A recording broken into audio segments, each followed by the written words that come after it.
Gloria a Dios. Aleluya. Gloria a Dios. Dios es bueno y su misericordia es para siempre. Amén.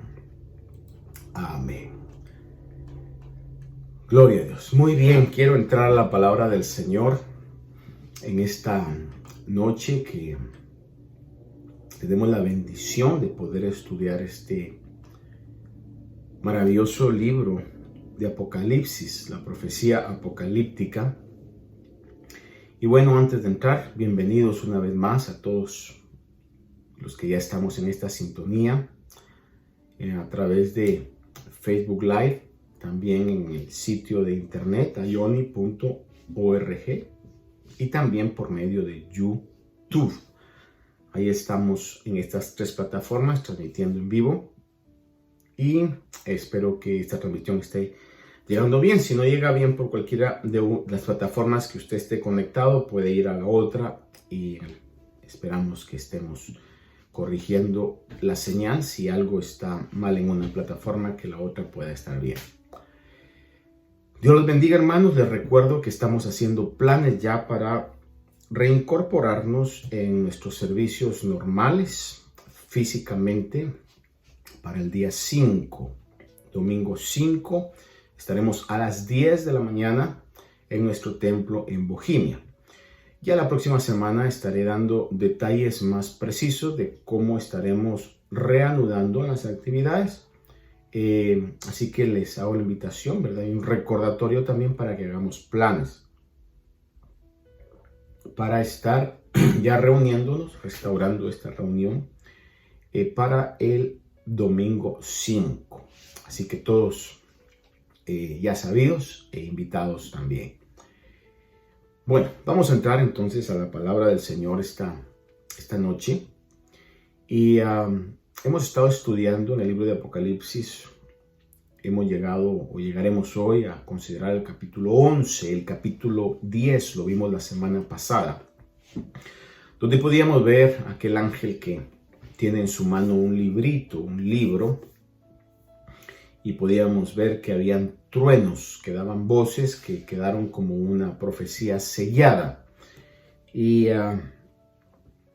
ese ángel que en su posesión, poniendo un pie en el mar y un pie en la tierra, es como que estuviera tomando posesión de lo que legítimamente le corresponde a Dios.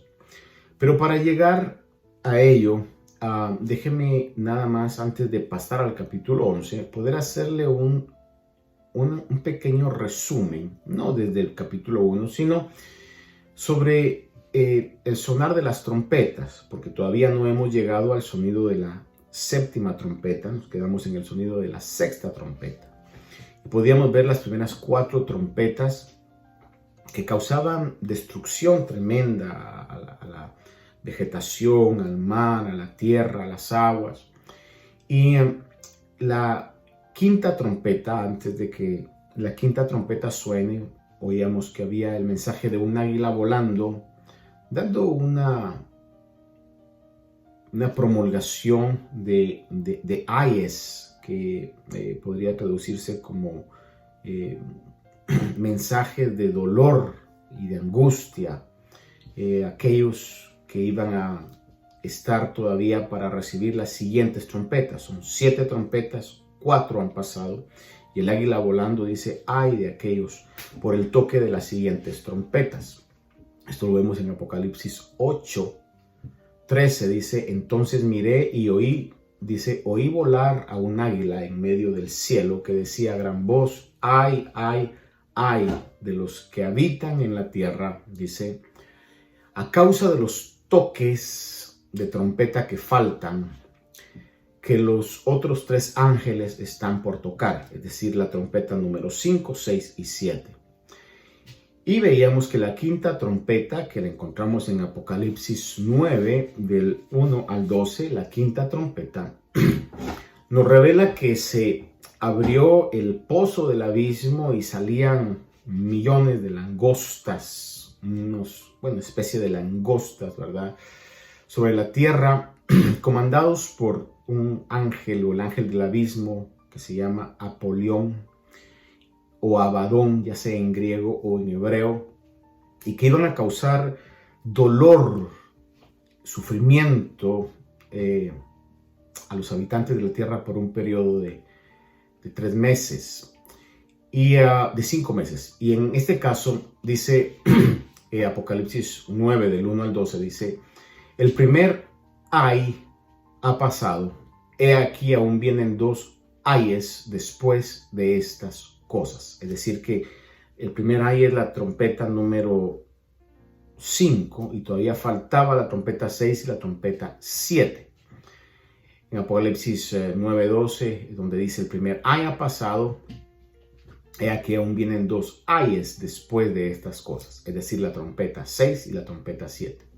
Y la sexta trompeta, que la encontramos en el capítulo 9, del versículo 13 al 12, dice que se sueltan 4 ángeles que venían a dirigir o a comandar un ejército de 200 millones de jinetes, unas jinetes sobre criaturas bastante especiales, como caballos con cabeza de león, como con colas como de escorpiones, o de serpientes, perdón, como de serpientes, que lanzaban fuego y azufre por medio de sus bocas.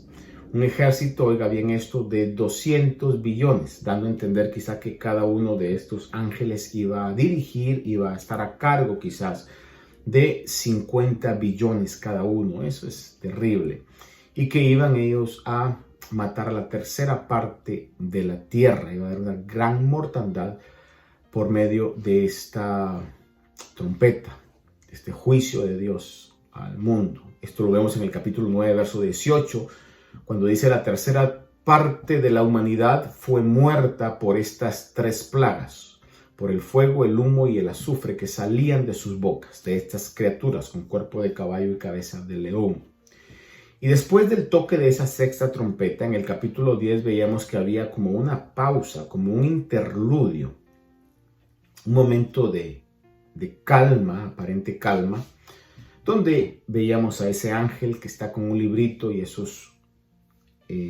la voz de esos truenos que queda como un misterio, 7 truenos que dan voces, y esto nos introduce, este capítulo 10 nos introduce a lo que hoy vamos a estar estudiando, que es el testimonio o la predicación. Cuando digo testimonio estoy hablando de la predicación, de la palabra que iban a impartir, que iban a dar 2 testigos, 2 individuos, dos personas muy particulares y muy especiales.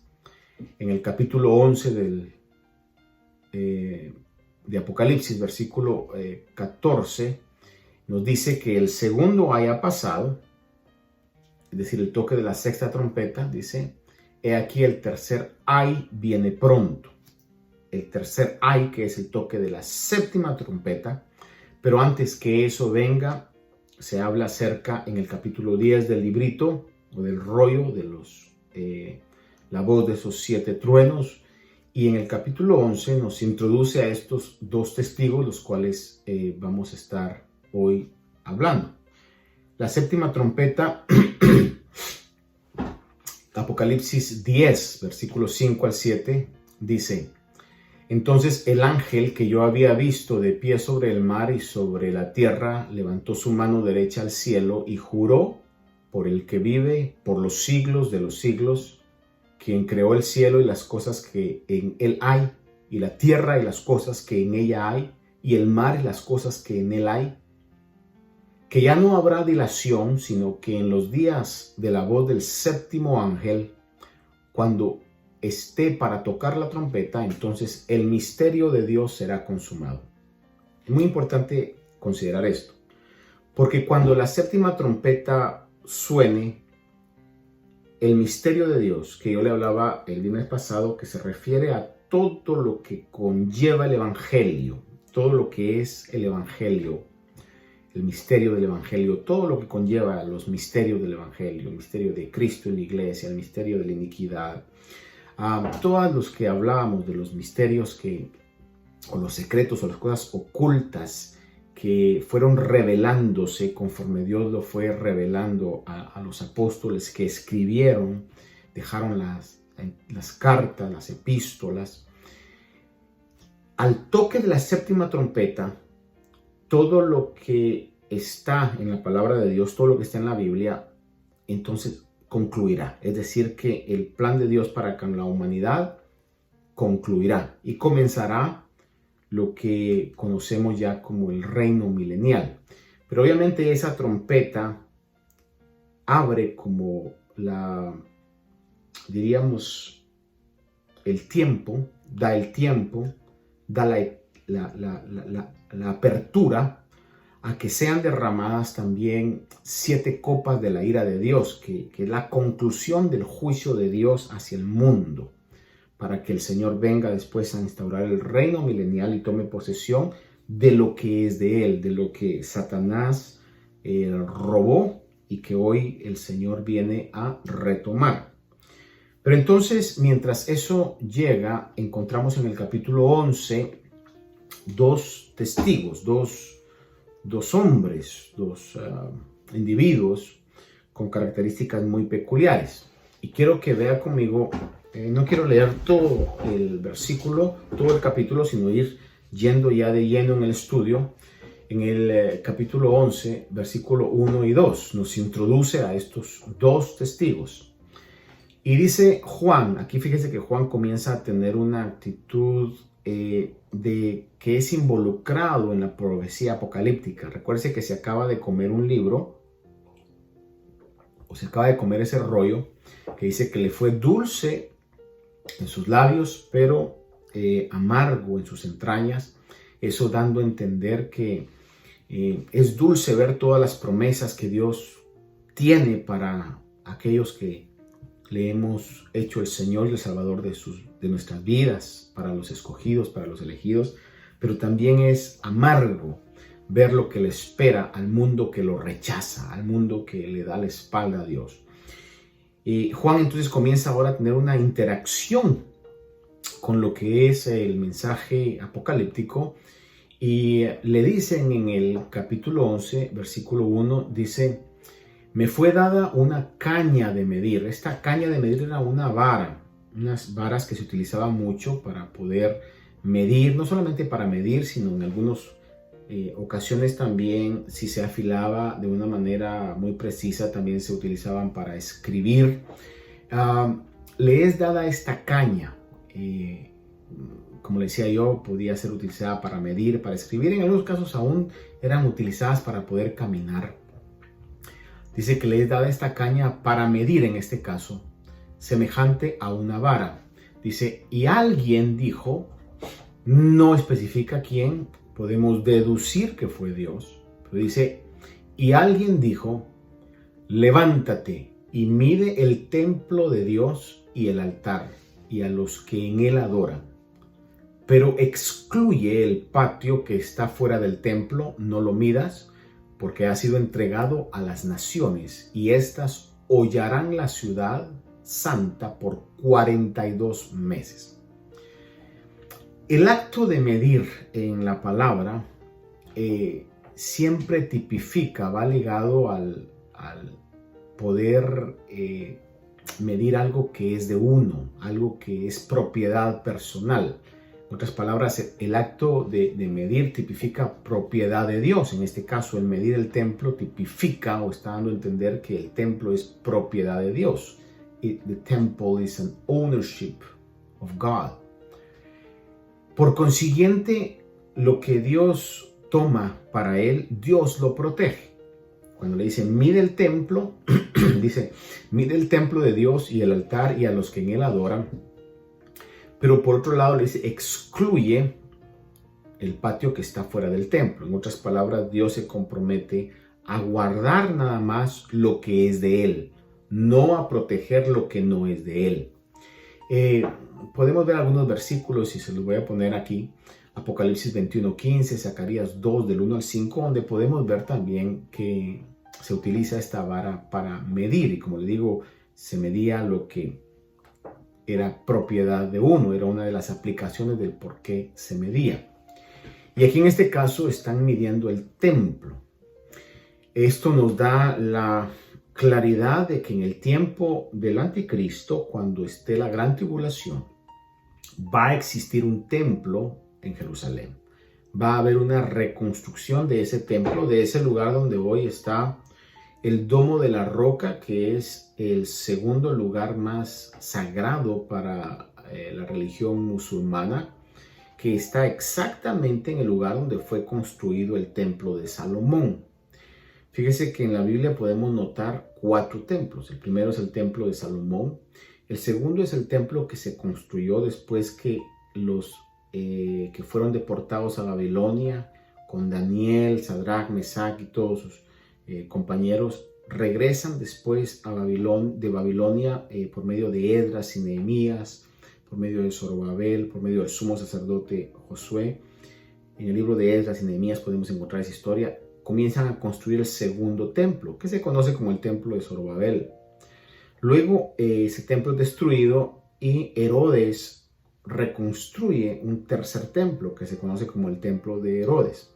Y el cuarto templo es el templo que será reconstruido y que se menciona en el libro de Apocalipsis, que todavía no está. En otras palabras, hasta el día de hoy se han construido solamente 3 templos: el de Salomón, el de Zorobabel y el templo de Herodes.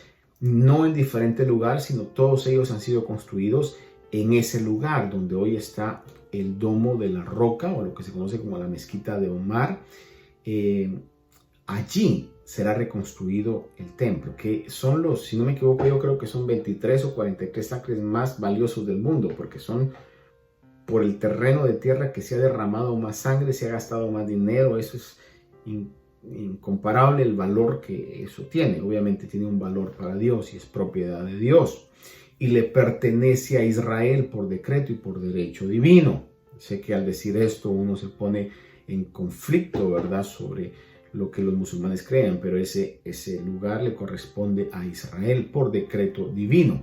Ahora bien, hoy está ocupado por el Domo de la Roca, pero lo que podemos ver en la palabra es que para cuando esto suceda va a haber ya un cuarto templo construido donde van a estar ofreciendo los sacrificios. Esto será obviamente en el tiempo de la tribulación. Daniel 9:27, le leo, aquí nos habla acerca de que en ese templo, que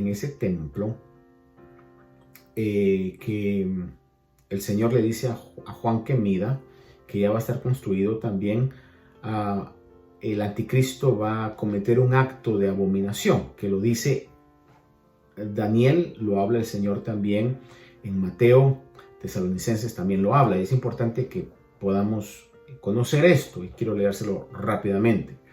Daniel 9:27 dice, hablando del anticristo, y él hará un pacto firme con muchos por una semana. Aquí está hablando de la palabra, si no me traiciona mi memoria, es heptómana, que lo que está diciendo no son semana de días, sino semana de años. Hará un pacto por 7 años o por una semana, pero a la mitad de la semana, es decir, a los 3 años y medio, pondrá fin al sacrificio y a la ofrenda de cereal. Sobre el ala de abominaciones vendrá el desolador hasta que una destrucción completa, la que está decretada, sea derramada sobre el desolador. Es decir, que el que va a destruir completamente esa abominación que el anticristo ha hecho es el Señor Jesús, que está ya decretado para eso. Pero el anticristo cometerá una abominación en el templo, en el cuarto templo, que ya estaría reconstruido. De hecho, hay muchos rumores bastante fidedignos, bastante reales, de que los judíos están preparados para poder reconstruir el templo y lo pueden hacer en 3 días, ¿verdad? Tienen ya todas las partes que solamente serán ensambladas. Si es una realidad o no, el punto es de que sí están capacitados y lo van a reconstruir para que esto suceda. 12:11 de Daniel recalca esto, dice: y desde el tiempo en que el sacrificio perpetuo sea abolido y puesta la abominación de la desolación, habrán 1290 días. 1290 días son 3 años y medio, que es a los 3 años y medio donde esto va a pasar. decir que va a haber una paz de 3 años y medio, pero a los 3 años y medio el anticristo, obviamente quizá cansado con estar viendo los sacrificios que se están haciendo al Dios verdadero, pues dará su verdadera cara y hará esa desolación que marcará el inicio de la gran tribulación en este caso. La traducción lenguaje actual dice, quiero leerle, dice en Daniel 12:11, dice: a partir del momento en que no se permita presentar las ofrendas diarias y que se ofrezca en el templo de Dios algo horrible y asqueroso, dice, pasarán 1290 días. Como le decía, esos 1290 días son 1290 dividido 365, da alrededor de 3 años y medio. 3 años y medio que marcan la mitad de la gran tribulación. Mateo 24:15 dice, el Señor Jesús hablando en este caso, dice: por tanto, cuando veáis la abominación de la desolación, de que se habló por medio del profeta Daniel, dice, colocada en el lugar santo, y sigue diciendo el que le entienda, ahí está recalcando lo que hemos leído de ese acto abominable que el anticristo va a hacer, que se conoce en el lenguaje bíblico como la abominación de la desolación. Segunda de Tesalonicenses 2, 3 y 4, el apóstol Pablo habla y dice, enseñando sobre esto, que nadie os engañe en ninguna manera, porque no vendrá, está hablando acerca, dice, no vendrá sin que primero venga la apostasía y sea revelado el hombre de pecado, el hijo de perdición. En otras palabras, está hablando de la segunda venida del Señor, dice que no vendrá sin que antes venga la apostasía y sea revelado el hijo de perdición, en otras palabras, el anticristo. Dice, el cual se opone y se exalta sobre todo lo que se llama Dios o es objeto de culto, de manera que se sienta en el templo de Dios, presentándose como si fuera Dios. Oiga esto, va a apropiarse del templo, de ese templo que el Señor le dice a Juan, mide el templo y mide lo que está en el templo, y como le decía yo, todo lo que Dios mide, pues da la idea de que es de Él y es propiedad de Él, y lo que es de Él, Dios lo cuida y Dios lo protege y Dios pelea también por Él. Sin embargo, vemos que el anticristo se apropia,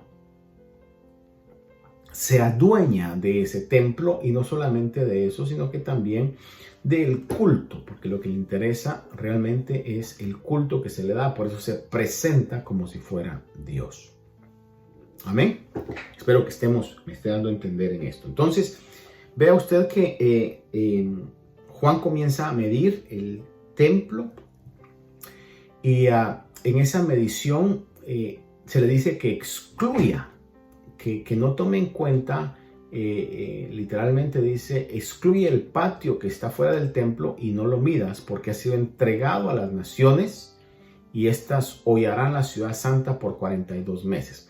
El hecho de que se excluya, en otras palabras, que no se mida el patio que está fuera del templo, da a entender el rechazo de Dios hacia la gentilidad que ha opresionado a Israel. Recuerde que Israel será odiado. El anticristo odiará a Israel y todos aquellos que estén siguiendo al anticristo. De hecho, durante toda la historia, representaciones o los descendientes, bueno, ¿cómo ponerlo? Durante toda la historia han habido pueblos que han atacado a Israel. Ha sido Asiria, Babilonia, Medo-Persa, Grecia y Roma. Todos estos pueblos, todas esas culturas, estas naciones opresionaron a Israel. Y en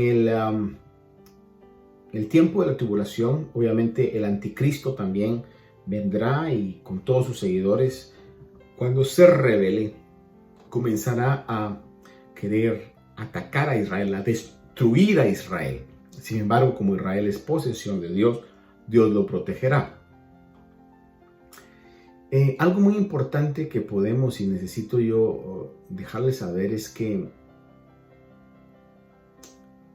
en la palabra del Señor encontramos ejemplos de profecías que Dios dijo y que se cumplieron, que nos sirven como como un adelanto, como una prueba de que lo que Dios dice, Dios lo cumple, a pesar que parezca imposible a los ojos humanos. Por ejemplo, cuando se construye el segundo templo o reconstruye el segundo templo, que encontramos el relato en Segunda de Reyes, capítulo 25, un segundo templo que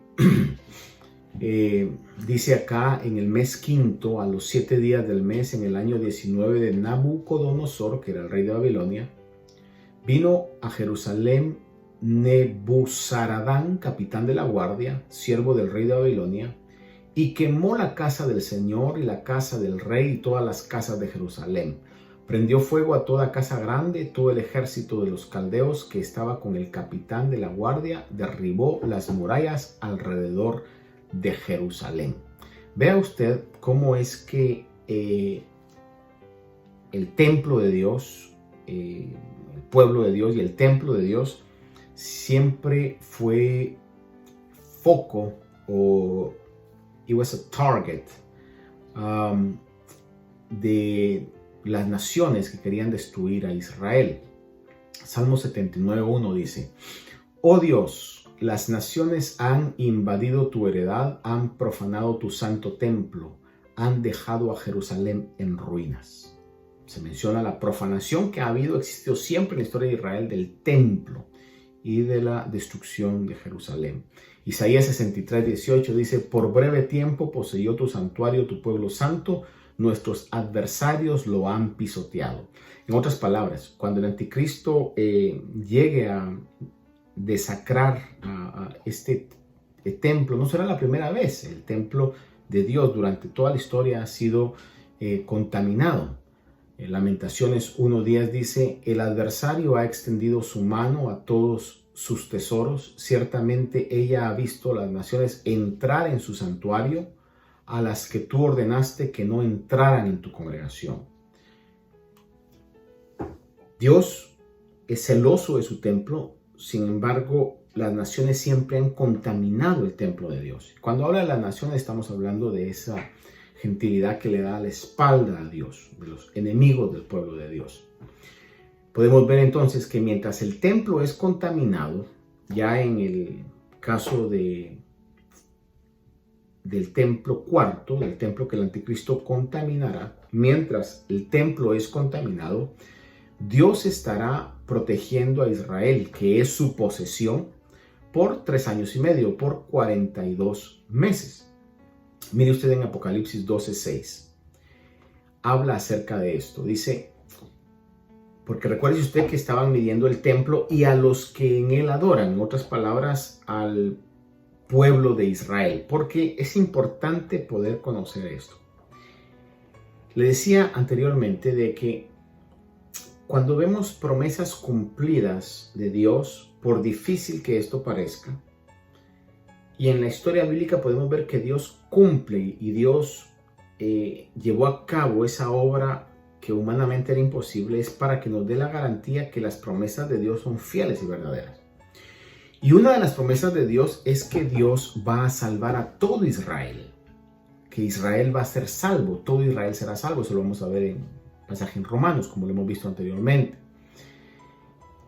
Y a pesar de que el anticristo esté persiguiendo a Israel, a pesar de que todo el mundo esté en contra de Israel en este caso, en este tiempo, Dios milagrosamente lo va a preservar, porque son su pueblo. Y así como Dios ha hecho cosas imposibles en el pasado, Dios lo hará también en el futuro para con Israel.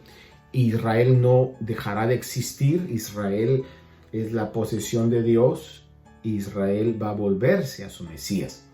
Por eso podemos ver que aunque el anticristo rompa su pacto y quiera destruir Israel, Israel va a ser protegido por Dios. Y vemos en Apocalipsis 12:6 la manera en que Dios lo va a hacer. Dice: y la mujer huyó al desierto, donde tenía un lugar preparado para Dios, para ser sustentada allí por 1260 días, 3 años y medio. En el 12:14, cuando habla de la mujer, está hablando del pueblo de Israel. En el 12:14 también vemos, dice: y se le dieron a la mujer las 2 alas de la gran águila, a fin de que volara de la presencia de la serpiente al desierto, a su lugar, donde fue sustentada por un tiempo, tiempos y medio tiempo. Está hablando de esos 1260 días. Un tiempo, dice, tiempos y medio tiempo. Está hablando de 3 años en un lenguaje, bueno, puedo decir yo, muy bíblico. Está hablando de 3 años y medio. Tiempo, tiempos y medio tiempo. Está hablando de 3 años y medio. Capítulo 13 de Apocalipsis, versículo 5, está hablando acerca de la bestia, que es el anticristo. Dice que se le dio una boca que hablara palabras arrogantes y blasfemias, y se le dio autoridad para actuar durante 42 meses. De igual manera, 42 meses son 3 años y medio. 3 años y medio. Es decir, que todos estos pasajes nos hablan de esa cantidad de tiempo en que Dios va a proteger a su pueblo, Dios va a proteger a Israel.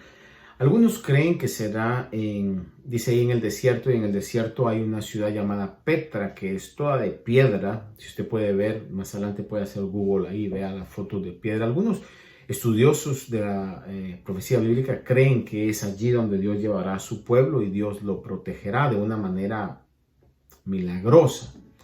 Algo que solo Dios puede hacer. Así como solo Dios ha podido hacer que Israel el día de hoy subsista, que tenga el mismo lenguaje que tenía, que mantenga la misma moneda que tenía, que tenga todavía las mismas tradiciones que tenía. Lo único que no tienen es el templo, pero lo va a tener. Dios lo hará, porque así es Dios, solo Él puede hacer eso. Dios cumplirá sus promesas. El hecho que miremos que Israel va a ser restaurado es para nosotros los gentiles, que hoy tenemos la oportunidad de entrar a la gracia de Dios. Es para nosotros una esperanza y una seguridad de que lo que Dios promete, Dios lo cumple. Amén. Esa es una maravillosa palabra, hermano. Entonces veamos que Juan mira el templo, mira a los que están en el templo con una razón, para poder dar a entender que el templo es propiedad de Dios y que los que adoran en el templo, es decir, los judíos, el pueblo judío, también son propiedad de Dios, y por eso el Señor los va a proteger por esos 3 años y medio. Veamos en Apocalipsis, en el capítulo 11, al versículo 3 y 11, continuando entonces la lectura.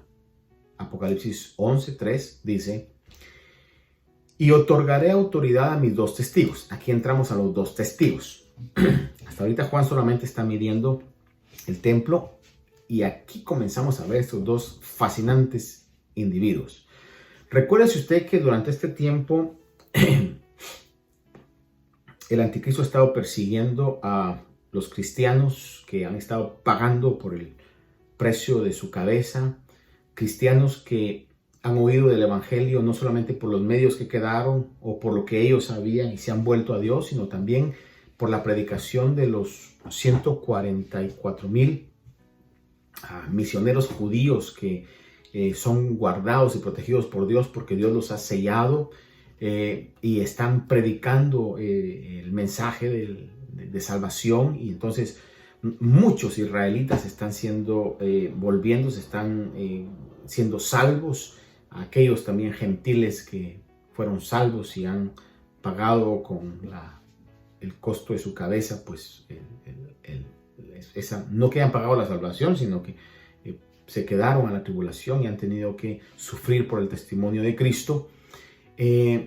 Pero ahora aparecen 2 testigos que tienen un mensaje, diría yo, exclusivamente para Israel, y dice en el versículo 3: y otorgaré autoridad a mis 2 testigos, y ellos profetizarán por 1260 días, igual 3 años y medio. Dice que profetizarán vestidos de silicio. La vestidura de silicio en inglés se traduce como sackcloth. Era una vestidura rústica que daba a entender lamento y dolor. Dice: estos son los 2 olivos y los 2 candeleros que están delante del Señor de la tierra. Y si alguno quiere hacerles daño, dice, de su boca sale fuego y devora a sus enemigos. Dice: así debe morir cualquiera que quisiera hacerles daño. Mire, por eso son 2 personajes muy particulares. Estos 2 testigos dice que tienen poder para cerrar el cielo a fin de que no llueva durante los días en que ellos profeticen, que son 3 años y medio. y tienen poder sobre las aguas para convertirlas en sangre y para herir la tierra con toda suerte de plagas, todas las veces que quieran. Una autoridad tremenda de parte de Dios. Dice, cuando hayan terminado de dar su testimonio, la bestia que sube del abismo a la guerra contra ellos, los vencerá y los matará. El anticristo, aquí está hablando del anticristo. Y sus cadáveres yacerán en la calle de la gran ciudad, que simbólicamente se llama Sodoma y Egipto, donde también su Señor fue crucificado. Y gente de todos los pueblos, tribus, lenguas y naciones contemplarán sus cadáveres por 3 días y medio y no permitirán que sus cadáveres sean sepultados. Sigue diciendo, y los que moran en la tierra se regocijarán por ellos y se alegrarán y se enviarán regalos unos a otros, porque estos 2 profetas atormentaron a los que moran en la tierra, pero después de los 3 días y medio, el aliento de vida de parte de Dios vino sobre ellos y se pusieron en pie, y gran temor cayó sobre quienes los contemplaban. Sé que la lectura ha sido extensa de este pasaje, pero porque no quiero entrar en tanta pausa, porque no me alcanzaría el tiempo para poder hablarlo de esa manera. Le he leído todo esto y ahora quiero contemplar algunas características de lo que hemos leído acerca de estos 2 individuos. Primer punto es que profetizarán por 1272 días aproximadamente, 3 años y medio. Todo va, las figuras que hemos visto, 1360, 1390, 1272 días. Está hablando acerca de esas figuras que son alrededor de 3 años y medio. Dice que vestirán cilicio, una vestidura que es usada para dar a conocer lamento y dolor.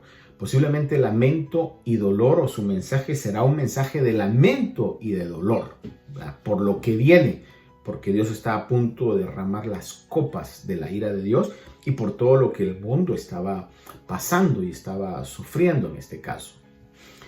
Esto dice que son los 2 olivos y los 2 candeleros que están delante del Señor. Y esta es una referencia a la profecía del profeta Zacarías, específicamente el capítulo 3 y capítulo 4. No vamos a ir ahí por cuestión del tiempo. Sin embargo, por favor, si a usted le interesa esto, anótelo y después va a chequear esos 2 capítulos. Zacarías capítulo 3 y capítulo 4 también, donde se habla de estos 2 olivos y estos 2 candeleros que están delante del Señor, porque esta es una referencia a esa profecía de Zacarías 3 y 4. Que esta profecía se dio cuando el segundo templo estaba siendo reconstruido, y estaba siendo reconstruido por la dirección de 2 personas. Uno era el sumo sacerdote Josué y otro era Zorobabel, que llegó a ser gobernador de Judá. Un segundo templo que, a pesar de las oposiciones, se reconstruyó, porque esto fue profetizado y como le decía yo, lo que Dios ha profetizado y Dios lo ha cumplido, es para que nos dé a conocer a todos nosotros y a su pueblo Israel que Dios es fiel.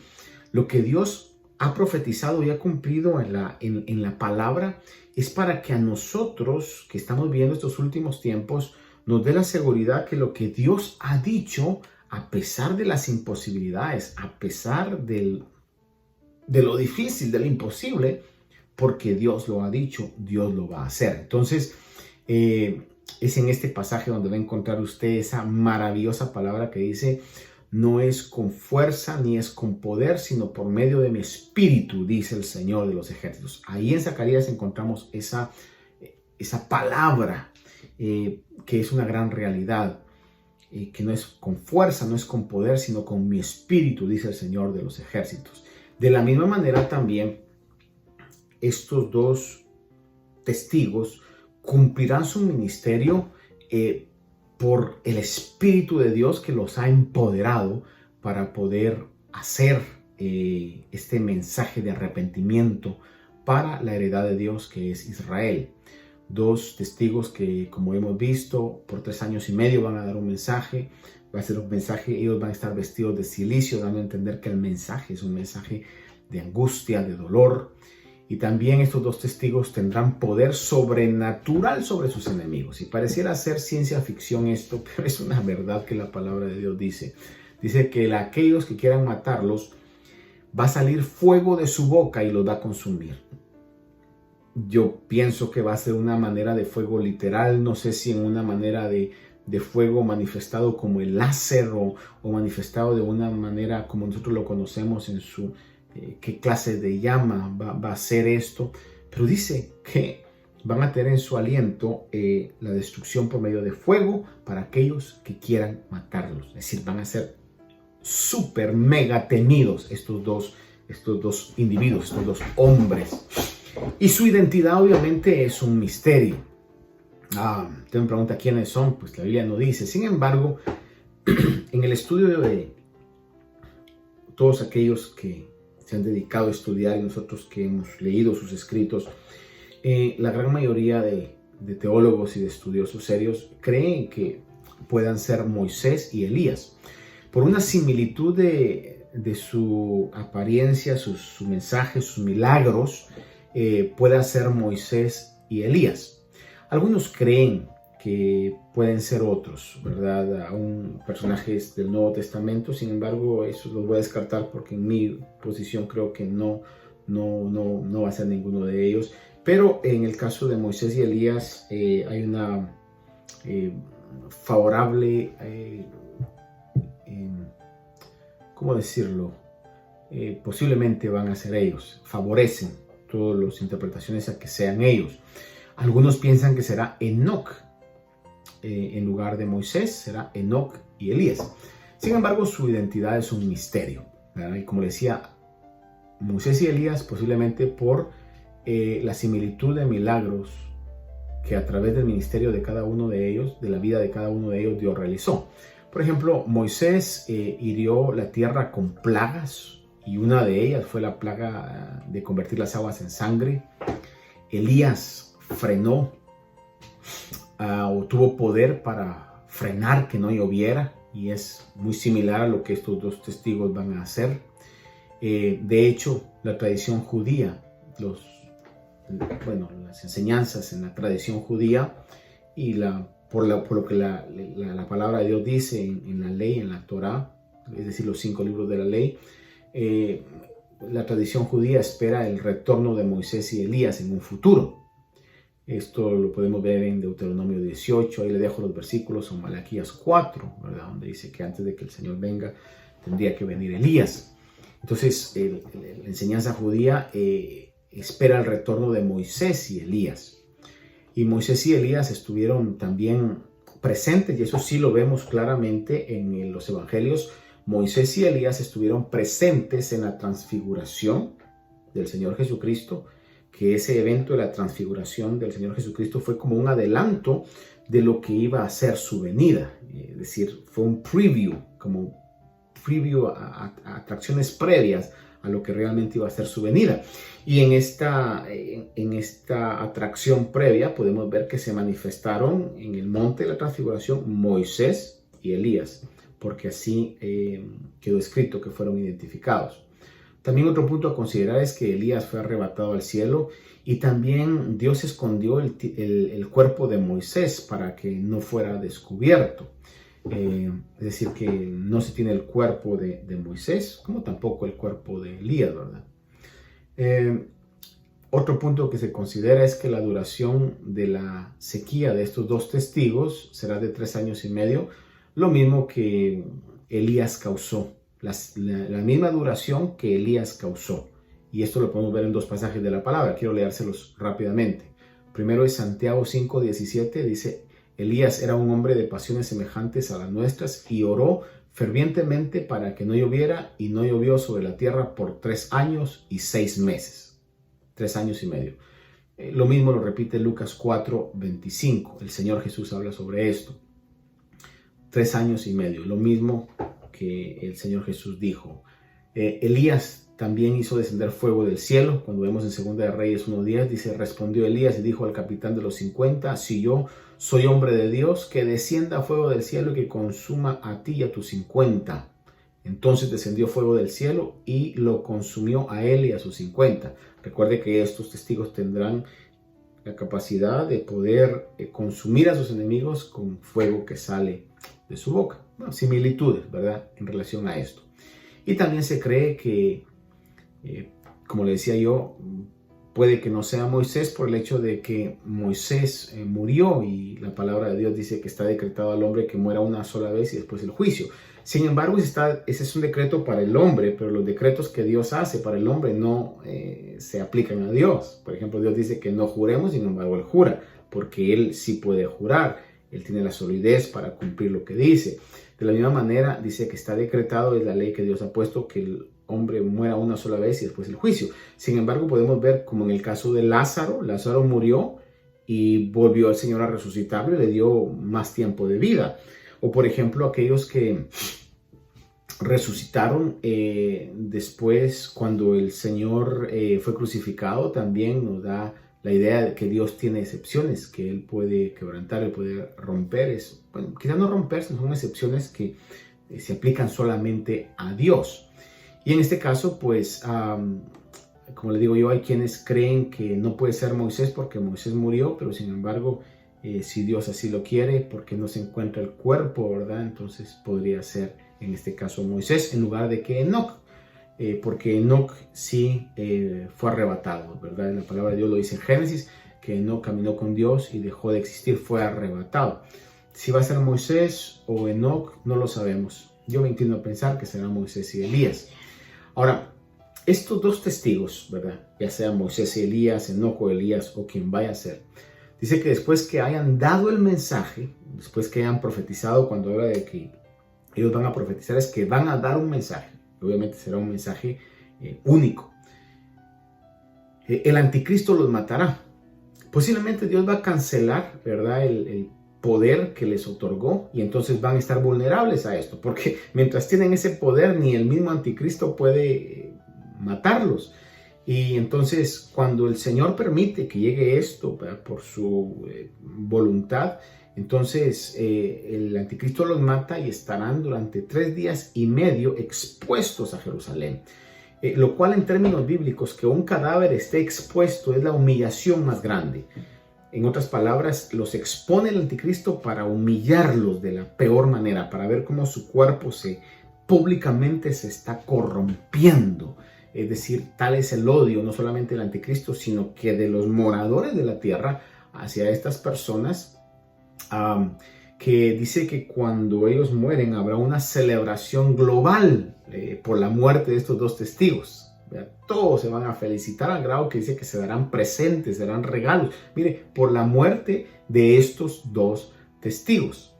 Y esta muerte, esto acontecerá en Jerusalén, donde simbólicamente dice, se llama Sodoma y Egipto.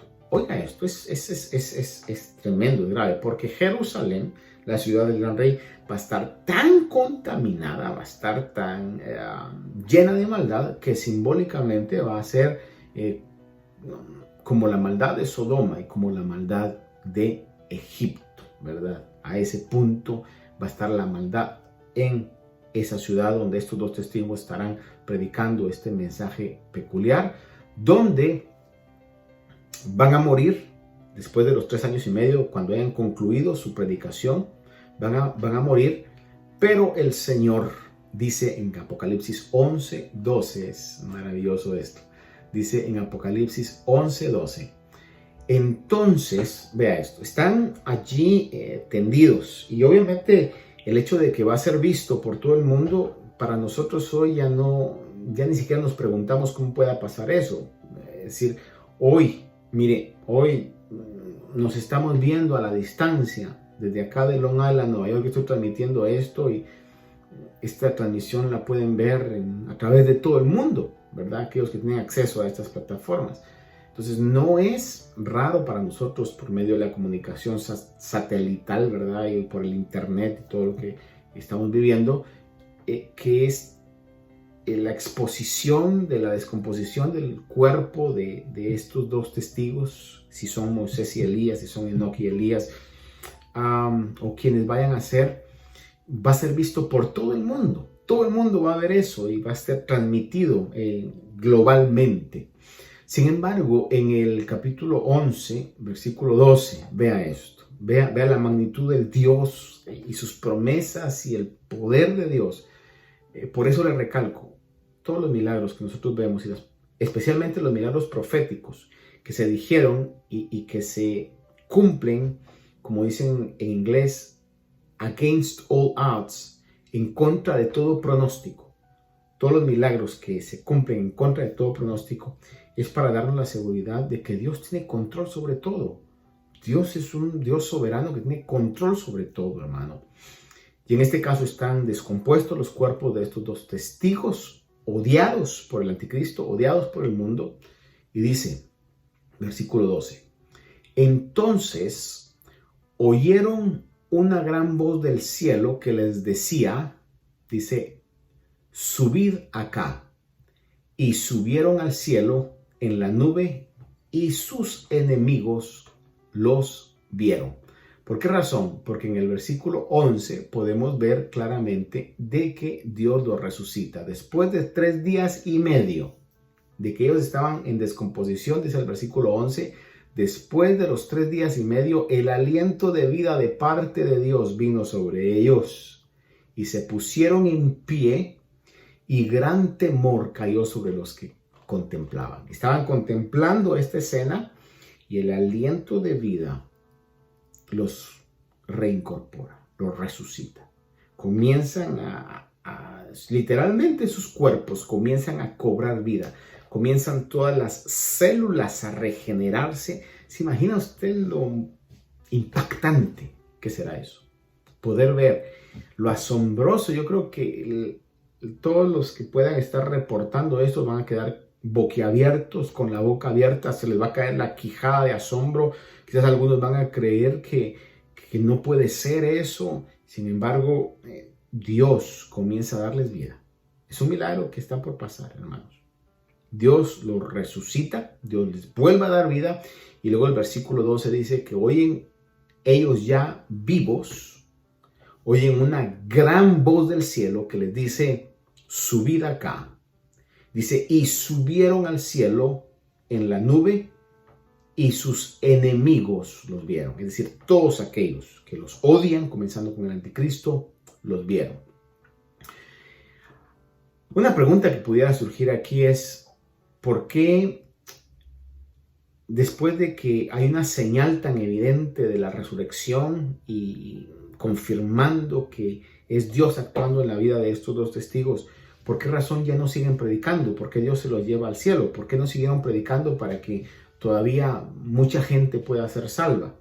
Fíjese que aquí ya definitivamente se ha llegado al límite de la misericordia de Dios. Por eso cuando el Señor le dice, mide el altar y los que están en el altar, pero no midas a los otros, ya la misericordia de Dios ahí como que se ha acabado, porque es como un cumplimiento a lo que el Señor dijo cuando, si ustedes se recuerdan la parábola de el rico y Lázaro, que el rico está en el Seol y en gran agonía ruega por sus hermanos y dice a Abraham, le dice, Padre Abraham, envía a Lázaro para que le vaya a testificar a mis hermanos y ellos puedan arrepentirse. Y Abraham le dice, tienen a los profetas, tienen los escritos, que a ellos crean. Sobre esto dice en Lucas 16:31, mas Abraham le contestó a este rico, Lucas 16:31, si no escuchan a Moisés y a los profetas, dice, tampoco se persuadirán si alguno se levanta de entre los muertos. Es decir, está la ceguera. Y recuérdense que aquí habla que dice que el mundo, los gentiles en ese tiempo, odian a estos dos testigos. ¿Sabe usted que el odio enceguece? El odio enceguece. Ese sentimiento de odio enceguece. Entonces, habrá una generación, un grupo de gente que estará enceguecido, que aún si ellos resucitados les predicaran, ni aún así creerían. Está su enceguecimiento, un enceguecimiento mental, un enceguecimiento intelectual, ¿verdad? Que no pueden aceptar. Por eso el Señor, sin duda alguna, ¿verdad? Se los lleva. Ya se llegó el límite de la misericordia salvífica, de la misericordia de Dios. porque está a punto de comenzar el toque de la séptima trompeta, que esa séptima trompeta iba a concluir el misterio de Dios.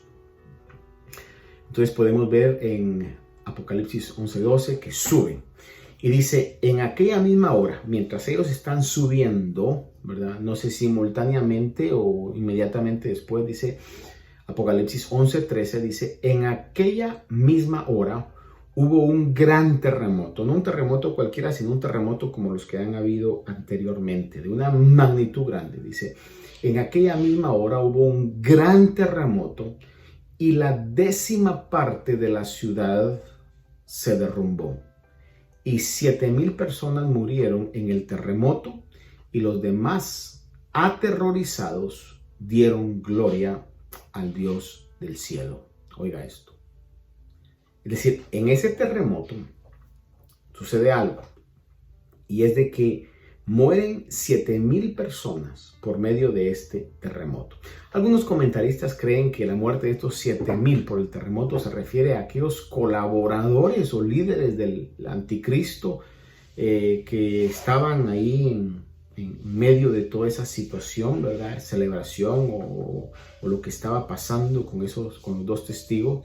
Pero el punto es que la Biblia no dice quiénes eran, pero dice que habrá una muerte de 7,000 personas por los derrumbes, por la ciudad, la parte de la ciudad que se derrumbó. Pero también dice, y los demás aterrorizados dieron gloria al Dios del cielo. Ahora bien, esta expresión dieron gloria a Dios, al Dios del cielo, es una expresión que da a entender arrepentimiento.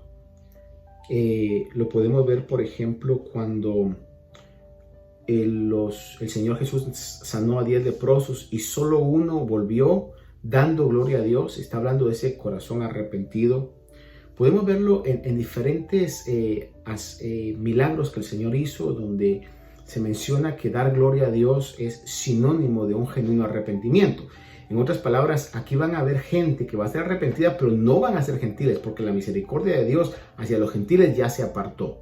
No fueron medidos, sino que muchos están de acuerdo en que va a ser la última tanda de salvos de los judíos, de aquellos que son parte del pueblo de Dios. Y cuando dice aquí, y los demás aterrorizados, se está refiriendo a israelitas, a judíos que son parte del pueblo de Dios. Dice, los demás aterrorizados dieron gloria al Dios del cielo. En otras palabras, reconocieron, se arrepintieron y pudieron entregarle la honra que Dios la merece. Como cuando Nabucodonosor, si usted sabe la historia del rey de Babilonia, que en su orgullo dice, esta es la gran Babilonia que he construido, y se decreta que pasara años donde estuviera como un animal, como una bestia del campo, y cuando recobra su conocimiento, entonces reconoce y da gloria a Dios del cielo. En la Biblia, cuando encontramos la frase dar gloria a Dios del cielo, está hablando acerca de ese genuino arrepentimiento, de que los ojos se abren, de que la ceguera espiritual es quitada y se reconoce realmente la necesidad de Dios, y con un corazón arrepentido se acerca a Dios. Entonces, cuando habla aquí que dice que en ese terremoto, después de que los testigos son arrebatados al cielo o suben al cielo, ya sea inmediatamente después o en ese preciso momento, se derrumba parte de la ciudad, 7,000 personas mueren.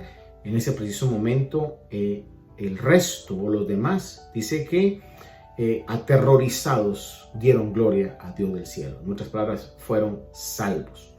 Recuérdese de que estos también han estado escuchando el mensaje de los 144,000 judíos que han estado predicando, y aunque no estaban convencidos de todo eso, ahora con todas estas actitudes, cuando miran que estos 2 testigos resucitan y son arrebatados, la misericordia de Dios mostrando esa cantidad de señales para cumplir su palabra, que no se ha olvidado de Israel. El hecho que Dios no se haya olvidado de Israel y que Dios va a cumplir. Mire, el hecho que Israel exista hoy y que sea el país y la potencia que es, para nosotros los gentiles, para nosotros los que estamos entrando ahí voy a decir yo, por la misericordia de Dios, es una gran seguridad. porque Dios es un Dios que cumple las promesas. Él no es hombre para mentir, Él no es hijo de hombre para arrepentirse. Por eso Él sí jura, Él sí puede jurar porque Él es capaz de hacerlo. Israel, todo Israel va a ser salvo. Y aquí podemos ver que los demás que quedaron al testimonio de los testigos van a ser salvos. Esto lo dice, entre otros pasajes. Solo quiero tomarle uno de ellos por cuestión del tiempo. Romanos 11. Quiero leerle Romanos 11 del 25 al 27. Dice: porque no quiero, hermanos, que ignoréis este misterio, para que no seáis sabios en vuestra propia opinión, que a Israel le ha acontecido un endurecimiento parcial hasta que haya entrado la plenitud de los gentiles. Y así todo Israel, oiga esta frase, así todo Israel será salvo. Todo Israel será salvo.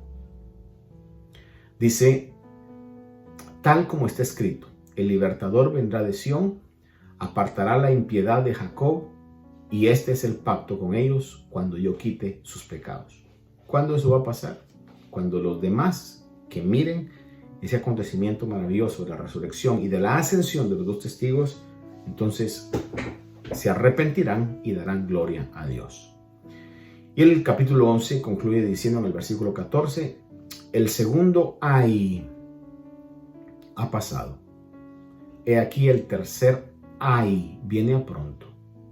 Ese tercer ay es cuando la trompeta número 7 suena y se desatan las copas de la ira de Dios. Que con el favor de Dios estaremos más adelante estudiando.